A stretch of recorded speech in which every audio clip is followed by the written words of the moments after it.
என் அன்பான உறவுகள் அனைவருக்கும் வணக்கம்.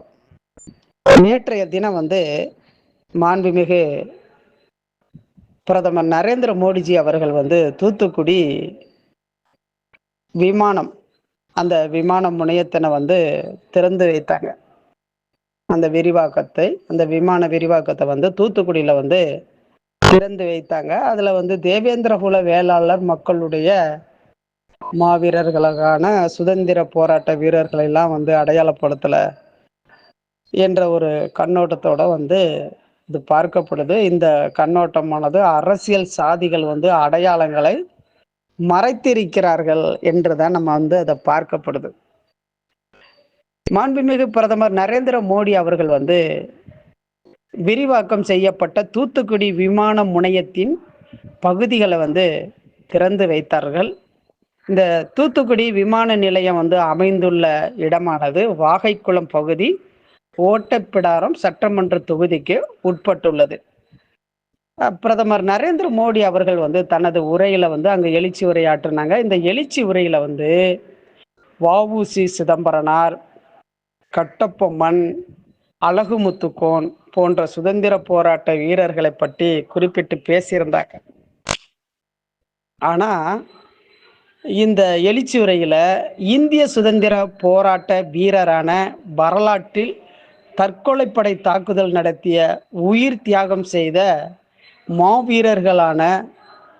மாவீரர் சுந்தரலிங்கனார் குடும்பனார் மற்றும் அவரது முறைப்பெண் வடிவு மல்லத்தியார் பற்றி மாண்புமிகு பிரதமர் தனது உரையில குறிப்பிட்டு பேசவே இல்லை. இது ரொம்ப மன வருத்தமான ஒரு விஷயமாக தேவேந்திர குல வேளாளர் மக்கள் இடத்துல பார்க்கப்படுது. ஆனா மாண்புமிகு பிரதமர் நரேந்திர மோடி அவர்கள் பேசுவதற்கான இந்த உரையை தயாரித்தவர்கள் திட்டமிட்டு தான் வேண்டுமென்று சுந்தரலிங்கனார் குடும்பனர் அவர்களையும் வடிவுமல்லத்தையும் புறக்கணிப்பதற்காகவே இந்த எழுச்சி உரையை தயாரித்து கொடுத்திருக்கிறார்கள் என்பது திட்டவட்டமாக தெரிகின்றது. மாவீரர் சுந்தரலிங்கனார் குடும்பனர் அவர்கள் பெயரில் போக்குவரத்து கழகம் அமைக்க வேண்டும் என்பதனை வலியுறுத்தி நடந்த போராட்டங்களையும் கலவரங்களையும் நாடே அறியும்.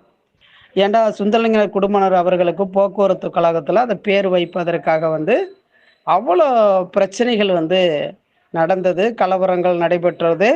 அதை உலகமே உற்று பார்த்து நாடே அறிவதற்கான ஒரு சூழல் அங்கு நடைபெற்றது. அதன் பிறகுதான் இந்த போக்குவரத்து கழகங்களுக்கு வைக்கப்பட்டுள்ள இந்த மாவட்டங்களுக்கும் இருந்த பெயர்கள் அனைத்துமே நீக்கப்பட்டது. அதன் பின்பாகத்தான் தூத்துக்குடி உற்று நோக்கிறோம். இதை உற்று நோக்கி பார்க்கும்போது தூத்துக்குடி விமான நிலையம் அமைந்துள்ள வாகைக்குளம் பகுதி சுதந்திர போராட்ட வீரர் சுந்தரலிங்கனார் குடும்பனார் அவர்கள் பிறந்த கவர்னர்கிரி பகுதியும் ஓட்டப்பிடாரம் சட்டமன்ற தொகுதிக்குமே உட்பட்டது. ஏண்டா அந்த தொகுதியிலேயே அந்த சட்டமன்ற தொகுதிக்கே உட்பட்டது தான் அந்த கவர்னர்கிரி. அப்படி கவர்னர்கிரியில பிறந்தவங்க இந்த நாட்டிற்காக பாடுபட்ட தியாக செம்மல்களை பற்றி ஒரு வார்த்தை கூட அதுல பேசல. இந்திய விமான போக்குவரத்து துறையின் சார்பில் நாளிதழ்களில் வெளியிட்ட நிகழ்ச்சி விளம்பரத்தில் ஓட்டப்பிடாரம் சட்டமன்ற உறுப்பினர் சண்முகையா பெயர் இடம்பெற்றிருந்தது. ஆனால் மேடையில் ஓட்டப்பிடாரம் சட்டமன்ற உறுப்பினர் அமர்வதற்கு கூட இங்கே இருக்கை வழங்கப்படவில்லை. அதே சூழ்நிலையில திருநெல்வேலி சட்டமன்ற உறுப்பினர் நயினார் நாகேந்திரன் மேடையில் அமைந்திருக்கிறார். ஆனா நிகழ்ச்சி விளம்பரத்தில் நயினார் நாகேந்திரன் பெயரே இடம்பெறவில்லை. ஆனா திருநெல்வேலி எம்எல்ஏவுக்கு கொடுக்கும் முக்கியத்துவத்தை விமான நிலையம் அமைந்துள்ள ஓட்டப்பிடாரம் சட்டமன்ற தொகுதியின் எம்எல்ஏவுக்கு ஏன் கொடுக்கப்படவில்லை என்ற கேள்வியை தேவேந்திர குல வேளாளர் மக்கள் உற்று பார்க்குறாங்க. அப்போ தேவேந்திர குல வேளாளர் சமுதாயத்திற்கு முக்கியத்துவம் இல்லையா அப்படின்ற ஒரு பார்வை வருது. மாவீரர் தியாக செம்மல்கள் மாவீரர் சுந்தரலிங்கனார் குடும்பனர் அவர்களுக்கும் வடிவு மல்லத்தியார் பெயரு கூட அங்க உச்சரிக்கவில்லை படை என்பது தேவேந்திரகுல வேளாளர் மக்களுக்கிடையே ஒரு மனக்குமுறல்களையும் ஏற்படுத்தி கொண்டே இருக்கின்றது. பட்டியல் வெளியேற்றத்தை பத்தியும் எந்த இடத்துலையுமே வாயத்திறங்காம பேசாமையே இருக்கிறாங்க அப்படின்றது இருக்குது. இது தேவேந்திரகுல வேளாளர் சமூக மக்களின் அரசியல் எழுச்சியை பாரதிய ஜனதா மாநில தலைமை பொறுப்புகளில் இருக்கும் நபர்களின் கண்களை உறுத்துகிறது. இவர்கள் தான் பாரதிய ஜனதாவுடைய அந்த பொறுப்புல மாநில தலைமை பொறுப்புகள்ல இருக்கும் நபர்களின் தேவேந்திரகுல வேளாளர் மக்கள் பாரதிய ஜனதாவுக்கான ஒரு எழுச்சியாக செயல்படுவது அவங்க கண்களுக்கு உறுத்தலாக செயல்படுவதனால இந்த வேலையை செய்திருப்பார்கள். அதனால்தான் பாரதிய ஜனதா கட்சியினுடைய மாநில தலைமை பொறுப்புகளில் இருக்கும் நபர்கள் திட்டமிட்டு வேண்டுமென்று தேவேந்திரகுல வேளாளர் சமூக மக்களை புறக்கணித்துக்கிட்டே வர்றாங்க. தமிழகத்தில் பாரதிய ஜனதா கட்சிக்கு சமூகமாக நின்று வாக்களிக்கக்கூடியவர்கள் இந்த தேவேந்திரகுல வேளாளர் சமூக மக்கள் மட்டும்தான். இவர்களையும் இவர்களது அடையாளங்களையும் இவர்களது சமூக ஆளுமைகளையும் புறக்கணித்தால் இவர்கள் பாரதிய ஜனதா கட்சியை எப்படி விலகி செல்வார்கள் என்கிற ஜாதிய திட்டத்துடன் திட்டமிட்டு தேவேந்திரகுல வேளாளர் சமூக மக்களை பாரதிய ஜனதா கட்சியினுடைய மாநில தலைமை மாநில தலைமையில் இருக்கிறவர்கள் புறக்கணித்த தொடர்ந்து கொண்டு இந்த செயலை செய்து கொண்டிருக்கின்றார்கள் என்பதுதான் இது புலப்படுகின்றது. இந்த சதிகளுக்கு பின்னால எல் முருகன் நயினார் நாகேந்திரனும் இருந்து வருவதாக தேவேந்திரகுல வேளாளர் மக்கள் ஆதங்கத்துடன் பேசிதான் இந்த சமூக வலைதளங்களாக இருக்கட்டும் மக்களுடைய எண்ணங்களாக அது ஒழிக்கப்படுது. இவங்கெல்லாம் பயணிச்சுக்கிட்டு தான் இது மாதிரி செயல்படுவோம் செய்கிறார்களா என்ற எண்ணங்களும் தேவேந்திரகுல வேளாளர் மக்களிடத்துல ஒரு பேசி வரக்கூடிய ஆதங்கத்துடன் பேசி வரக்கூடிய ஒரு சூழலாக நடந்து கொண்டிருக்கின்றது. 2021 சட்டமன்ற தேர்தலில் மாநில தலைவராக இருந்த எல் முருகன் அவர்கள் 2.62% வாக்குகளை மட்டும் பெற்றிருந்தாங்க. ஆனா 2024 நாடாளுமன்ற தேர்தலில் மாநில தலைவராக இருந்த அண்ணாமலை அவர்கள் 11% வாக்குகளை பெற்றிருந்தார்கள். ஆனா 2026 சட்டமன்ற தேர்தலில் பாரதிய ஜனதா கட்சியினுடைய மாநில தலைவராக இருந்து வருகின்ற நயினார் நாகேந்திரன் எத்தனை சதவீத வாக்குகளை பெறப்போகிறார் என தெரியவில்லை என்ற ஒரு கூற்று உலாவிக் கொண்டிருக்கின்றது.